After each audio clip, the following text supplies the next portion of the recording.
traveler and Paimon. What a fantastic night! I'm still immersed in all the happiness and joy, like a candle floating on water. So are we, and that's why we're here to talk with you. Is there anything you want to know? After recent events, the Akasha can no longer function as it used to. I've given it some thought, and have decided to shut it down permanently. But this is definitely not a bad thing. Even from the beginning, I've been planning to shut it down. The Akasha's centralized administration of knowledge has always restrained people's curiosity and curtailed the number of paths available to them. I don't think this is good for Sumeru. Although people may initially feel a little uncomfortable with the loss of the Akasha, they will soon understand that this life is more suitable for them. And as for the future of Sumeru, I'm preparing to regain control of the academia. The former sages have received their punishment, but the new sages have yet to be selected. I will oversee the process personally. I hope that the new 6 great sages will be more focused on academics. Sumeru needs such leaders more than ever. The other big issue is the people of King Deshret. All the residents of the desert, in fact. They have been mistreated for far too long. I've already taken some measures to address this. It will take some time to rebuild everything, but no matter if it's culture, friendship, or trust, we will rebuild it. You mean, what happened after the doctor put you to sleep? Not exactly. The top-ranked Fatui Harbingers, up to number 3, possess power comparable to that of gods. I was no match for him in that kind of situation.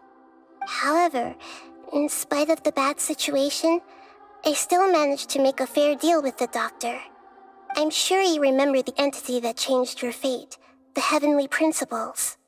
In fact, the Heavenly Principles has been quiet since the Conria disaster 500 years ago. I used this point as leverage against the doctor. I told him that the Heavenly Principles may be awakened if I destroy the Gnosis. Although it was just a bluff, he still fell for it. I assumed that the Heavenly Principles wouldn't just stand by and let such extensive damage to its laws take place. And as for what I exchanged for the Gnosis, the exchange served as both punishment for the doctor as well as a boon of new knowledge that I couldn't refuse as the God of Wisdom. He's still in a coma. I've hidden him like how one would hide a feather. I know you have many misgivings about him, but as someone who had become a god, he has retained a number of very useful features. Don't worry, I'll keep an eye on him and make sure he doesn't do any evil. In addition, there are still some mysteries left in him. Some things may be very clear from my perspective, but he is still yet to understand them himself. His future will be determined by fate. Is that where you're headed next? Fontaine, the Nation of Justice? As far as I know, that nation operates in a judicial system. Does their Archon personally judge people? No, there's a Chief Justice in Fontaine. Generally speaking, the Hydra Archon, Focalor, won't preside over individual trials. However, even then, Focalor will still make herself present at just about every trial. It seems that she just likes to immerse herself in that sort of atmosphere. As Archon, she still reserves the right to influence the final verdict. Anyway, let's just say she's got, a very unique personality.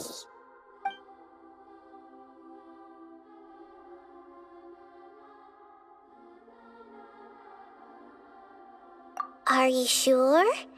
Isn't there something else you haven't asked about yet? Huh? You mean... About your sister. While you were resting at Gandharvaville, I took some time to perform an Irminsul search for information on your sister.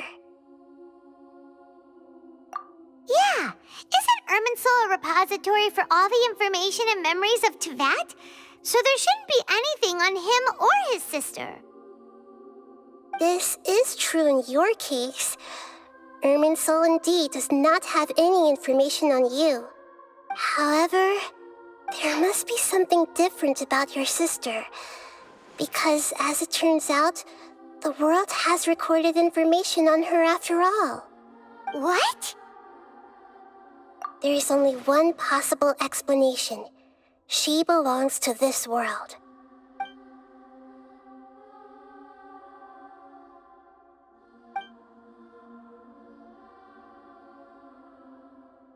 But nothing about this makes any sense! Wasn't this your first trip to Teyvat?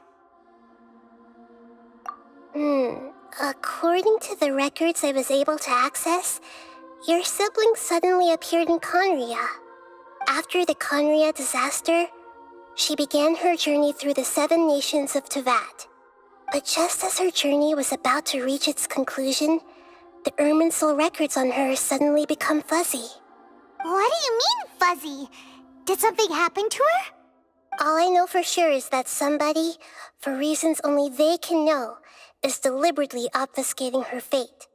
And whoever it is, if they can do that, who knows what else they're capable of. But even that wouldn't explain how she somehow comes from this world.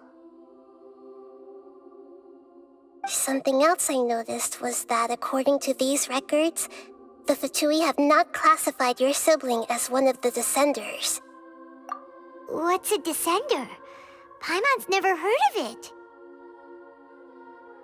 Look, I'm sure you must be curious about the information I received from the Fatui in return for my gnosis, right? A very important part of the intel was about this world's Descenders. External beings, ones that don't belong to this world. Traveler, you are Teyvat's 4th Descender. Huh? So the Fatui count 3 other Descenders before the Traveler, and his sister isn't even one of them? That's right. My current hypothesis is that the first Descender was likely what we now call the Heavenly Principles. As for the other Descenders, I still need to verify their existence. It could take me some time. Paimon's head's about to burst from all this crazy new information. And yet, even knowing all this, I'm sure you must still have a lot of unanswered questions. I must say, I truly regret that I can't help you more as the God of Wisdom. There are many questions in my heart as well. I will need some time to go through each one of them. And soon, you'll also begin your journey anew and depart from Sumeru. I'm very interested in your future.